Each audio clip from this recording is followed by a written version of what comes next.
Welcome to Zooming to Webinar Success. If you're needing to plan a virtual meeting and are stuck, this series is for you. Full-time voice artist Grant Holmes is also a busy virtual meeting manager and on-screen host. Learn tips and tricks to having successful virtual meetings from step one.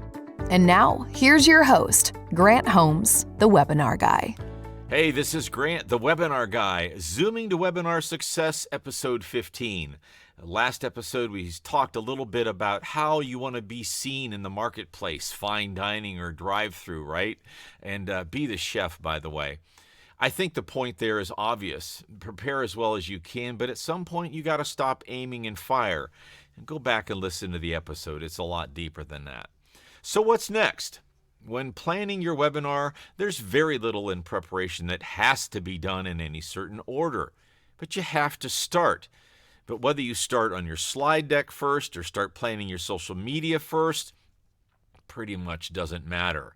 You need to be on both, on all the things that matter. That said, let's talk more about planning.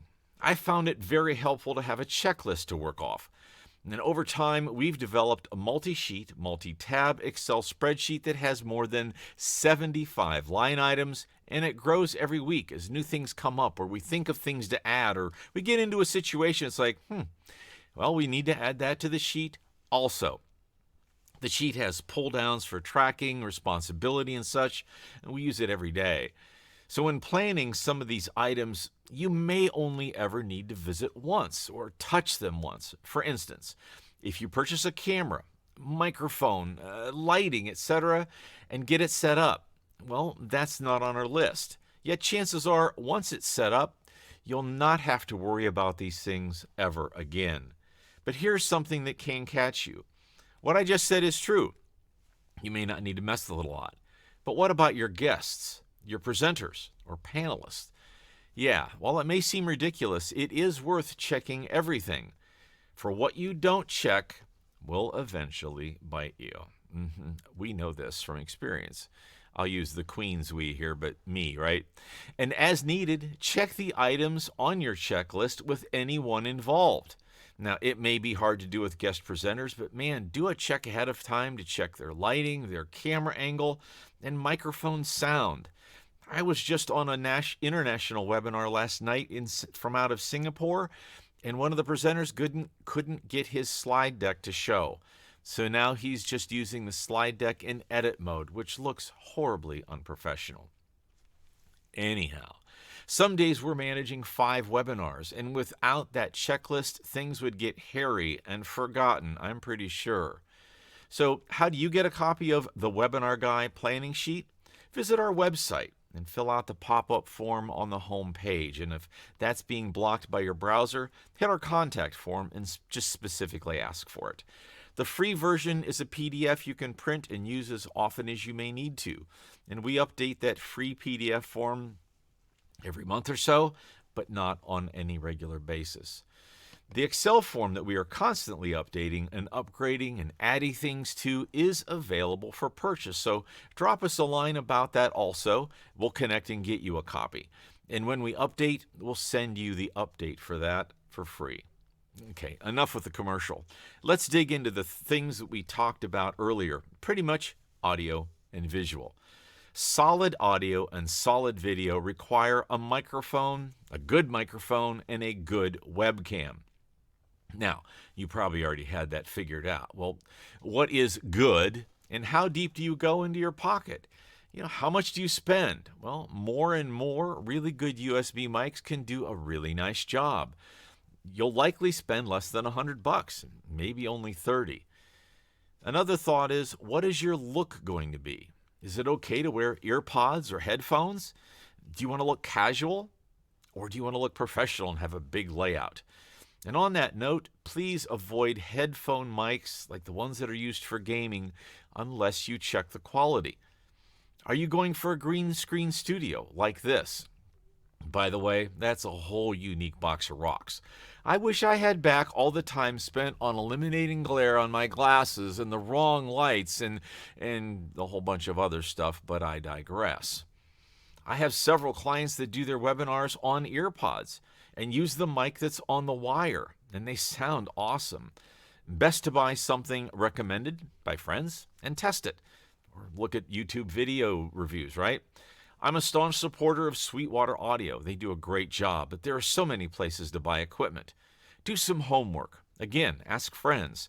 Watch what people are using on their podcasts. And in the case of microphones and cameras, you can somewhat literally spend as much as you'd like, but you don't need to. Again, think of your end goals. Let's talk about cameras specifically for the rest of this episode. A laptop camera can be fine, but have you ever been in a webinar where the person's staring down at the webinar and they get this little thing and it's not really very attractive? The lighting is bad. More often than not, the angle, it's just not good, right? It may make it easier for you to look at the screen, but your view may not be great. Plus, you're shooting up at your ceiling. Who knows what's back there on your bookshelf and all that. So the nice idea is to put your laptop up in a box or other raised surface so that you're looking more directly at it, not unlike the setup I've got here. If you do buy a separate camera, as you may notice, I've been using separate cameras this whole time, look for a glass lens that will give you a great picture. Then look at the software. And while not critical, the ability to pan and zoom your camera using software is a nice feature, and I use both often. Sometimes you just need that slight nudge to get the right look, and the software really helps. If you ever think you might want to try a dual camera setup like this, first a main camera that you look directly into, and then you could add a second side camera shooting at you from an angle that you switch to back and forth. When you buy the first, if possible, buy the second camera if you can. But regardless, buy two of the exact same brand and model. That's critical. Now, I did this by chance because I had another thing set up that I was going to go. Anyhow, later I also bought what I was thinking would be a better camera. Ended up being different. Well, better is very subjective. But what the problem is it was impossible to balance the light between the two cameras. You can see here, it's pretty close. Now, so back to the first two I bought that you see here. In the second camera setup that I have now, there's only about 24 inches between the two cameras. But the occasional switching makes the video a little bit more interesting. And I'm using OBS software. And using a little trick there, you can use the same main camera that you're seeing now and make it look like a zoom, even though the camera never moved. I'm just using a different setup. I've really not beaten up the camera thing, but there are so many options, and there's 1,000 videos, reviews, how-tos, etc. online that for the purpose of this series, I don't think there's any need to go any further on cameras. Again, do your research, buy something that you're happy with, look at the reviews, and all that. Next episode, we're going to talk sound. And you may know that I also work as a voice artist, so the sound thing will be interesting to you, I'm sure. Until then, this series is for smaller organizations and solopreneurs that may not be tech savvy and don't know all the steps or may not want to know all the steps.